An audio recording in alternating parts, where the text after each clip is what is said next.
ফখরুল সাহেব আপনার বাসায় কাউয়া কাদের গেছেনি, ঠাকুর গায়ের বাসায় আপনি থাকতে তারে দিছেননি, ঠিক না? যারা আমাদেরকে পালিয়ে যাওয়ার কথা বলে ভয় দেখাতো, আজকে তারা ইঁদুরের গর্ত খুঁজে পায় না। আজকে তারা ফেসবুকে আমাদেরকে ভয় দেখায়, চট করে চলে আসবো। আমরাও বলি আমরাও রেডি আছি, আসেন। আপনারা 70 ওয়াক্ত নামাজ পড়ে 70 রাকাত নামাজ পড়েও দেশে টিকতে পারেন নাই, কিন্তু এদেশের তাওহীদি জনতা 5 ওয়াক্ত নামাজের এমন আমল হয়েছে, 16 বছরের সাধারণ সংসার শেষ।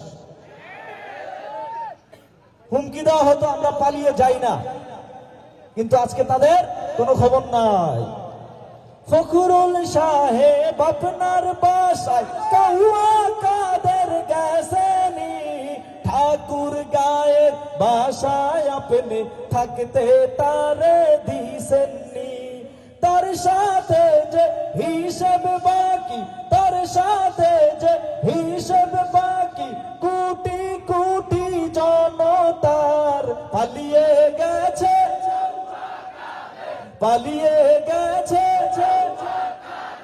কেউ জানে না খবর তার, ভালো হয়ে যাও, ভালো হয়ে যাও মাসুদ তুমি এই কথাকে বলবে আর, পালিয়ে গেছে,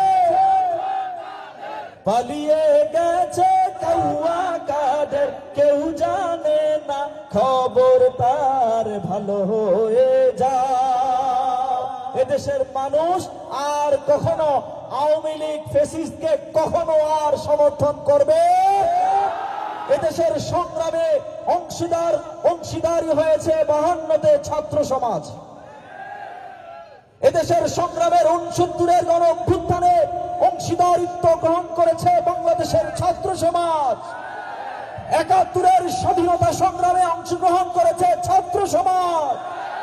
শুধু তাই নয়, সর্বশেষ এমন ভাবে বাংলার মানুষের উপরে চাপিয়ে বসেছিল, মনে হচ্ছিল এই বাংলার জমিনে বুঝি আর কখনো স্বাধীনতার সূর্য উঠবে না, মনে হচ্ছিল এই বাংলার আকাশে যে কালো মেঘ ধরেছে তার কখনো ভোর সকাল হবে না, মনে হচ্ছিল এই অন্ধকার কখনো কেটে যাবে না। কিন্তু আমাদেরকে শিক্ষা দিয়ে গিয়েছেন, আমাদের ছাত্র সমাজকে জানিয়ে গিয়েছেন যে বিড়ালে